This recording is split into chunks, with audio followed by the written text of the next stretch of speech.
Hello friends, welcome you all. आज मैं आपके लिए जो वीडियो लेकर आ रहा हूँ, देखिए बात करने वाले एक ऐसे स्टॉक की जो इतनी चढ़ी हुई मार्केटिंग बुलिश मार्केट में भी आपको अंडर वैल्यूड दिखेगा। मात्र 70 रुपये का ये स्टॉक है। जरा समझते हैं इसको टेक्निकल लेवल पे, फंडामेंटल लेवल पे। और आगे बढ़ने से पहले मैं आपको बता दूं, अगर आपने अब तक चैनल को सब्सक्राइब नहीं किया तो जल्दी से सब्सक्राइब कर ले, बेल आइकन को प्रेस कर ले, जिससे आपको नोटिफिकेशन आती रहेगी। और प्राइस एक्शन सीखने के लिए आप मेंबरशिप ज्वाइन कर सकते हो, ज्वाइन बटन पर क्लिक करके। और आगे रिस्क मैनेजमेंट के बारे में एक बहुत इंपॉर्टेंट बात देखिए। स्टॉक मार्केट में क्या, जिंदगी में भी आप किसी भी बिजनेस में भी आप इन्वेस्ट करते हो तो याद रखें, रिस्क मैनेजमेंट आपको पहले अपने लॉस को कैलकुलेट कर ले एंड आपकी एफोर्डेबिलिटी क्राइटेरिया के अंदर वो मैक्स लॉस अगर आता है तभी उसकी तरफ जाएं। यही नहीं, आप लाइफ में भी रिस्क मैनेजमेंट के लिए मेडिकल इंश्योरेंस, टर्म इंश्योरेंस, इनका सहारा लेते हो तो क्यों ना स्टॉक मार्केट, जबकि स्टॉक मार्केट में तो हमेशा कहा जाता है stock market investment are subject to market risk. तो रिस्क मैनेजमेंट के बारे में खुद अवेयर होइए, लोगों को अवेयर कीजिए, अपने फ्रेंड सर्कल में, फैमिली सर्कल में एटलीस्ट अवेयरनेस स्प्रेड कीजिए। अब सीधे आपको स्टॉक की तरफ लेके चलते हैं जिसका नाम है कर्नाटका बैंक लिमिटेड। अब ये 70-71 की रेंज में चला गया है, लेकिन पी रेशियो देखिए, आपको खैर इतना कम पी रेशियो आज के टाइम पे कहाँ होगा, जहाँ पे स्टॉक आसमान पे पहुंचे हुए हैं। ये 5 के पी रेशियो पे ट्रेड कर रहा है। लेकिन ये पी रेशियो हमारा मेन कारण नहीं है आपके लिए स्टॉक लाने का। कारण ये ऐसा है कि ये स्टॉक पहली बार तो हम लेके नहीं आए आपके लिए। ये इससे पहले हम 1 महीने पहले आपके लिए लेके आए थे, जब ये 67 के लेवल पे था। और हमारा जो मेजर गोल इसमें था मंथली का था। और उसी के जैसे अब चीज़ें आगे बढ़ती जा रही है तो फिर से हम आपके लिए स्टॉक लेके आए हैं। कर्नाटका बैंक के स्टॉक को देखेंगे, समझने की कोशिश करते हैं। मंथली चार्ट पे सबसे पहले जरा तसल्ली से देखिए कैसे स्टॉक ने पहले परफॉर्म किया है और कैसे ये स्टॉक अब आगे को बढ़ रहा है। इससे पहले अगर आप देखोगे तो किस तरीके से, देखिए बिल्कुल ऊपर जाता प्राइस, फिर नीचे आ जाता, मतलब एक हायर लो की फॉर्मेशन जरूर होती है। और उसके बाद फिर सिचुएशन कैसी भी देखिए, लोअर हाई बना, लोअर लो बना, लोअर हाई बना, और धड़ल्ले से बिल्कुल बहुत ही मैं कहूँगा बॉटम रेंज पे आ गया 40 की। अब सिचुएशन जरा इस पार्ट को समझिए, यहाँ पे थोड़ा सा चीज़ें बदली। अब देखिए फिर से चीज़ें बदल रही है। ये कारण था पिछले महीने इस स्टॉक को आपके सामने लाने का, और वही चीज़ें हमें अभी देखने को मिल रही हैं। इसीलिए अब जरा सा देखिए, वॉल्यूम को देखिए। मैंने आपको हमेशा कहा है, वॉल्यूम, इम्पल्सेस और करेक्शन के वॉल्यूम्स को अगर आप रिलेट करोगे तो आपको एक बहुत बड़ी अंडरस्टैंडिंग मिलती है। Understand the volume of the correction leg. किसके करस्पॉन्डिंग में देखोगे आप, किसके कंटेक्स्ट में देखोगे, इम्पल्स के। यही चीज बहुत इंपॉर्टेंट है। जब आता है ना वॉल्यूम स्प्रेड एनालिसिस हम लोग करते हैं, वीएससी आप जिसको कहते हो, आप देखिए बेसिक्स जो है वो कॉमन है। आप कोई लाखों रुपए का कोर्स कर लो या फिर आप फ्री में चीजें ये अवेलेबल है। ऐसा नहीं कि मैं आपको कहीं से लाखों रुपए का कोई ऐसे अपना मैंने कुछ क्रिएट किए। ये सारी ये वीएससी बहुत सारी किताबें अवेलेबल है, बहुत सारी वीडियोज अवेलेबल है। आप देखोगे अलग अलग तरीके के ट्रेनर्स हैं जो ये सारी चीजें बताते हैं। आप चाहे पेड ट्रेनिंग ले लो मैं, लेकिन एक्चुअल जो मेहनत करनी है ना वो आपको करनी है इनकी अंडरस्टैंडिंग में, इनको चार्ट्स के को गो थ्रू करने में और इनको एग्जीक्यूट करने में। तो मेन जो रोल है ना वो ट्रेनिंग के बाद भी वो भी आपका ही है। तो इसीलिए अपने आप को मैं कहूँगा उस हिसाब से आप ढालिए कि आप प्रैक्टिस कर पाएँ। जैसे मैथ्स में होता है ना, मैथ्स में इंपॉर्टेंट क्या होता है, प्रैक्टिस करना। बिना प्रैक्टिस के आप क्वेश्चन सॉल्व नहीं कर पाते। उसी तरीके से चार्ट्स की अंडरस्टैंडिंग के लिए भी प्रैक्टिस बहुत इंपॉर्टेंट है। अब जरा देखिए इस इम्पल्स में वॉल्यूम देखिए, करेक्शन का वॉल्यूम देखिए, खत्म। इम्पल्स बनी, वॉल्यूम देखिए, करेक्शन बनी, वॉल्यूम खत्म। इसीलिए पिछले महीने हम रडार में लेके आए थे स्टॉक को, हमारे रडार में आया था और आपके लिए हमने एक वीडियो भी क्रिएट किया था।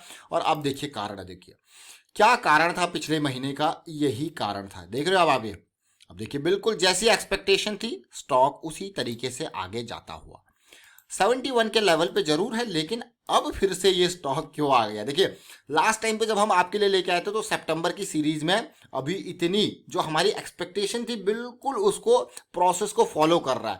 क्या एक्सपेक्टेशन थी, ये प्राइस जो आरएसआई को क्रॉस करेगा, फिर करेक्शन देगा, फिर से वापसी होगी, तो एक बहुत ही बेहतरीन काइंड ऑफ अपॉर्चुनिटी आपके लिए होगी। और बिल्कुल आप देख रहे हो, impulse, correction, low volume correction, और फिर से पिछले वीक थोड़ा सा चीज़ें स्टार्ट होती हुई दिखी, जो कि अब इस वीक में या फिर आने वाले वीक्स में बहुत इंपॉर्टेंट। ये देखिए एमएसीडी सेंट्रल लाइन से ऊपर है, मोमेंटम में है, कोई दिक्कत वाली बात नहीं।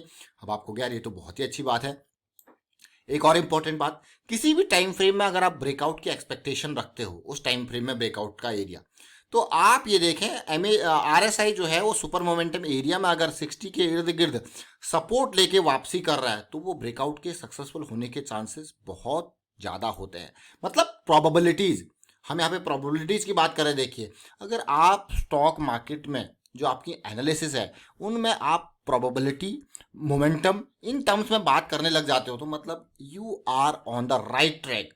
यहाँ पे आप high probability, low risk, high momentum वाली चीजों को देखने लग जाते हो, तो मतलब you are on the right track. Understand this, high probability, low risk और हाई मोमेंटम, ये बहुत बड़ी, ये तीनों जो एट्रीब्यूट्स है ना किसी भी सेटअप के लिए बहुत इंपॉर्टेंट है। आप देखिए वीकली में आपको यार वाह मजेदार सिचुएशन। यहीं तक नहीं रुकेंगे और छोटे टाइम फ्रेम पे जाएंगे, और अच्छी बात जो आगे आने वाली है वो क्या है, वो ये 200 SMA आने वाला है सामने। तो 200 SMA के इर्द गिर्द जो है कई बार रेजिस्टेंस मिलता है, बट एक इंपॉर्टेंट रोल 200 SMA प्ले करता है। इसके ऊपर हमने काफ़ी डिटेल में एक वीडियो क्रिएट किया हुआ है, आप उसको देखिए तसल्ली से। मेंबरशिप सीरीज में वो वीडियो है, आपको बहुत कुछ सीखने को मिलेगा, क्योंकि 200 का रोल बहुत ही बड़ा होता है किसी भी time frame wise. Now coming on to the daily time frame, तो लास्ट टाइम पे हमारा जब वीडियो था आप सितंबर 9 के अराउंड का था, इस वॉल्यूम को देख के हमने वीडियो क्रिएट किया था, तब 67 के अराउंड का प्राइस था। अगर आप तसल्ली से देखो, एज एक्सपेक्टेड वॉल्यूम फिर ऊपर गया और उसके बाद डिप, और अगर आप वॉल्यूम देखोगे ना इस डिप का in comparison to this volume, आपको यार ये क्या है, this is all low volume. आप अगर अभी भी देखो, अगर आप ये कैंडल भी देखो ना, ये जो आप इंडिसीजन वाली कैंडल आपको दिख रही है, ये भी लो वॉल्यूम का है। पूरी की पूरी एरिया जो ये करेक्शन अभी चल रही है, सब कुछ लो वॉल्यूम का ही चल रहा है सिचुएशन। तो आने वाले दिनों में बहुत इंपॉर्टेंट ये चीज़ें रहने वाली हैं, ये लो वॉल्यूम। अब देखिए धीरे धीरे करके अब होगा क्या, देखिए बात करते हैं रिस्क की।